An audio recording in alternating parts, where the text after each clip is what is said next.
Magandang umaga sa inyong lahat. Tayo ay nasa ikatlong markahan ng Araling Panlipunan 9, Aralin 2, Pambansang Kita. Ang mga gawain sa bahaging ito ay tutuklas ng iyong kaalaman tungkol sa pambansang kita at kung bakit mahalagang masukat ang economic performance ng isang bansa. Para sa unang gawain. Gawain 1, pagsusuri sa larawan. Suriin ang ipinapahiwatig ng larawan sa abot ng iyong makakaya. Matapos ang pagsusuri, puna ng pahayag sa iyo.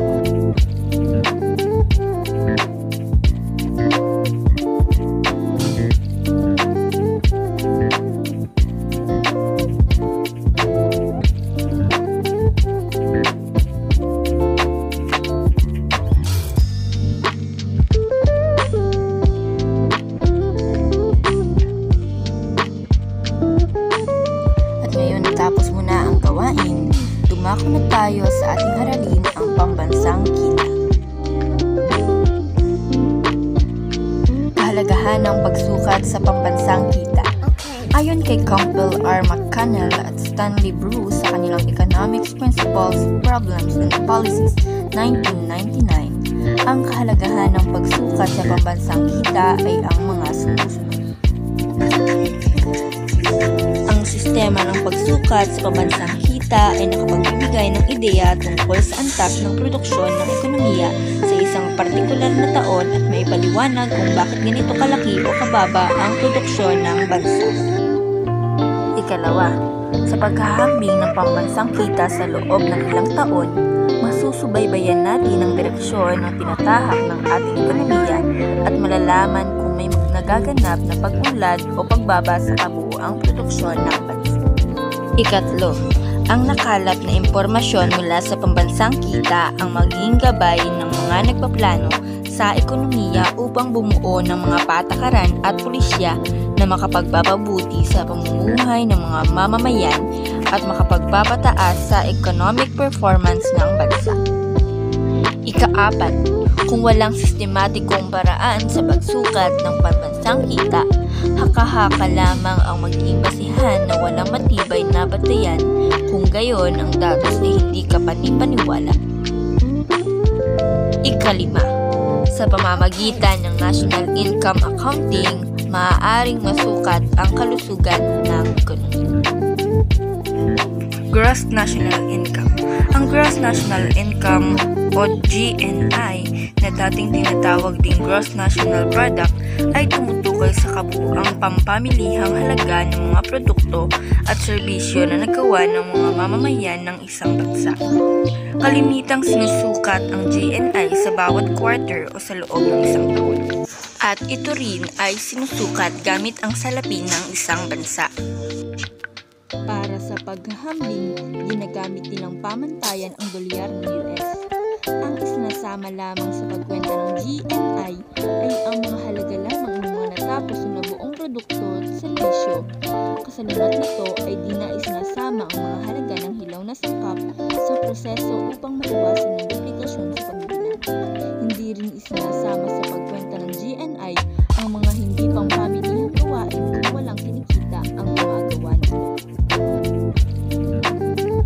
Ang mga produktong nabuo mula sa informal na sektor o underground economy tulad ng naglalako ng paninda sa kalsada, nagbebenta ng turon sa tabi ng bangketa at ang iba pa ay di ibinibilang sa pagkwenta ng gross national income. Ito ay dahil hindi rehistrado at walang pagkukunan ng datos sa kanilang gawain upang ang halaga ng produksyon ay masukat. Ang mga produktong segunda mano ay hindi rin kabilang sa pagkwenta dahil ang halaga nito ay sinama na noong ito ay bagong gawa pa lamang. Pagkakaiba ng gross national income sa gross domestic product. Gross national income or GNI.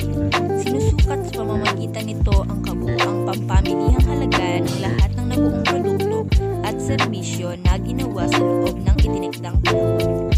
Subalit, ang gross domestic product o GDP naman ay sumusukat sa kabuuang pampamilihang halaga ng lahat ng tapos na produkto at serbisyo na ginawa sa loob ng isang takdang panahon sa loob ng isang bansa.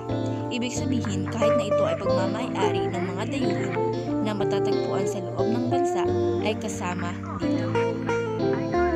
Mga paraan ng pagsukat sa gross national income. Ayon kay Villegas at Abola, 1992, may tatlong paraan ng pagsukat sa gross national income.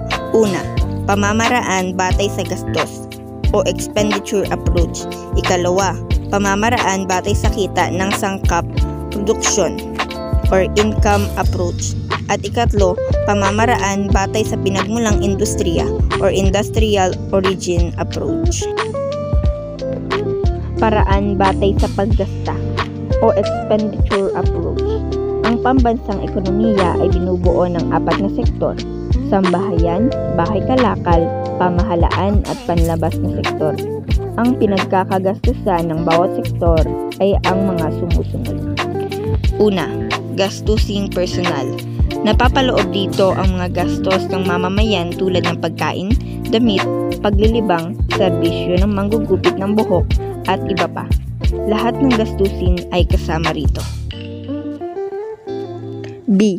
Gastusin ng mga namumuhunan, kabilang ang mga bahay kalakal tulad ng mga gamit sa opisina, hilaw na materyales para sa produksyon, sahod ng manggagawa at iba pa. Letter C. Gastusin ng pamahalaan. Kasama rito ang mga gastusin ng pamahalaan sa pagsasagawa ng mga proyektong panlipunan at iba pang gastusin nito. Letter D. Gastusin ng panlabas na sektor. Makukuha ito kung ibabawas ang iniluluwas o export sa inaangkat o import. At letter E. Statistical discrepancy. Ang anumang kakulangan o kalabisan sa pagkwenta na hindi malaman kung saan ito ibibilang. At panghuli, net factor income from abroad. Tinatawag ding net primary income. Nakukuha ito kapag ibinabawas ang gastos ng mga mamamayang nasa ibang bansa sa gastos ng mga dayuhang nasa loob ng bansa. Paraan batay sa pinagmulang industriya.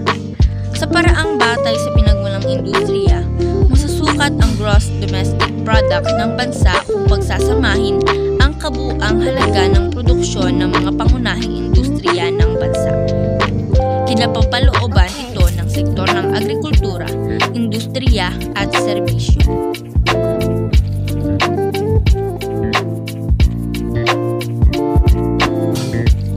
At ito naman ang formula sa pagkwenta ng GNI sa pamamaraan batay sa paggasta o expenditure approach. Pag-aralan at suriin ang talahanayan ng GNI at GDP ng ating bansa noong 2012 at 2013 na makikita mamaya.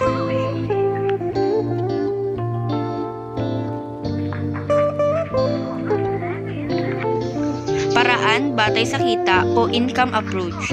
Sahod ng mga manggagawa, sahod na ibinabayad sa sambayahanan mula sa mga bahay kalakal at pamahalaan. Net operating surplus.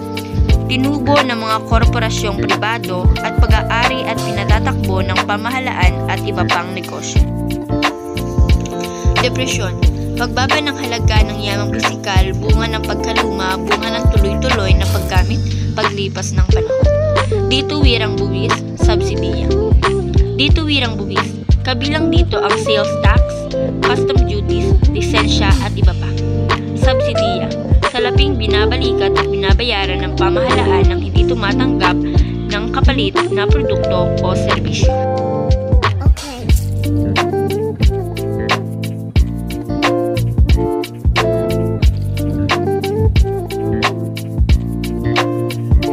Constant nominal at real constant versus gross national income.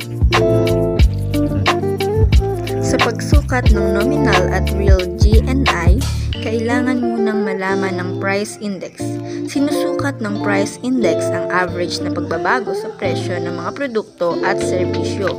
Malalaman kung may pagtaas o pagbaba ang presyo ng mga produkto o serbisyo sa pamamagitan ng price index.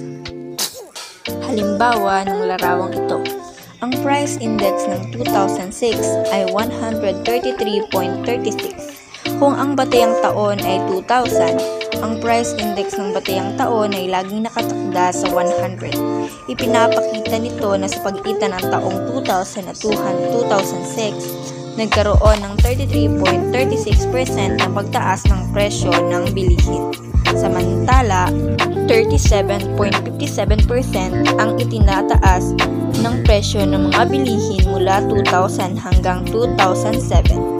Nagtala ng 48.35% na pagtaas ng presyo mula 2000 hanggang 2008 at 52.42% na pagtaas mula 2000 hanggang 2009. Pinakamalaki ang itinaas ng presyo noong 2000 hanggang 2010 na umabot sa 58.65. Kung ating susuriin, mas mababa ang Real Constant Prices (GNI) kumpara sa Nominal Current Price (GNI) dahil gumagamit ng batayang taon upang hindi maapektuhan ang pagtaas ng presyong pagsukat sa Gross National Income ng bansa.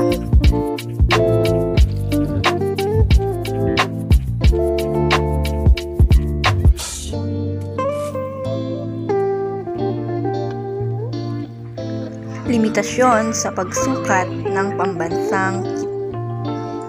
Hindi pampamilihang gawain.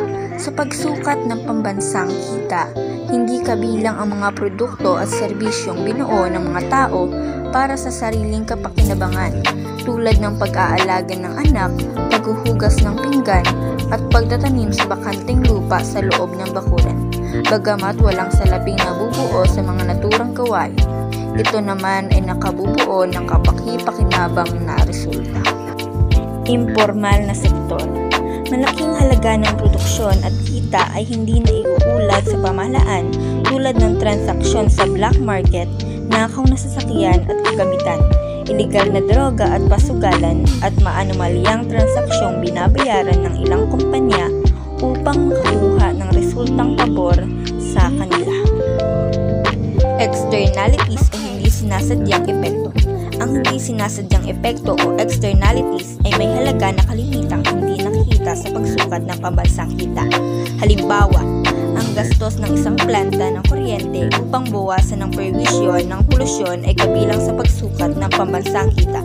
Samantala, ang halaga ng malinis na kapaligiran ay hindi binibilang sa pambansang kita. Kalidad ng buhay. Bagamat sinasabing ang pagtaas ng pambansang kita ay pagbuti rin ng katayuan sa buhay ng tao, dapat tandaan na ang karagdagang produkto at serbisyong nabuo sa bansa ay hindi katiyakan ng kasiyahang natatamo ng isang individual. Sa katunayan, maraming bagay na hindi kabilang sa pagsukat ng pambansang kita ay nakakatulong sa pagbuti ng pamumuhay ng tao tulad ng malinis na kapaligiran, mahabang oras ng pahinga, at malusog na pamumuhay. Sinusukat ng pambansang kita ang kabuuang ekonomiya, ngunit hindi ang kalidad ng buhay ng tao. Ang lahat ng limitasyong ito ay nagsasabing hindi mainam na sakutan ng kagalingan ng pagkatao ang pambansang kita. Gayunpaman, kahit may limitasyon ng pagsukat ng pambansang kita, ipinapakita naman ito ang antas ng pagsulong ng ekonomiya. Dahil dito, maraming bansa at pamahalaan sa buong mundo ang patuloy pa rin gumagamit ang pambansang kita bilang batayan ng pagsukat sa isang malusog na ekonomiya.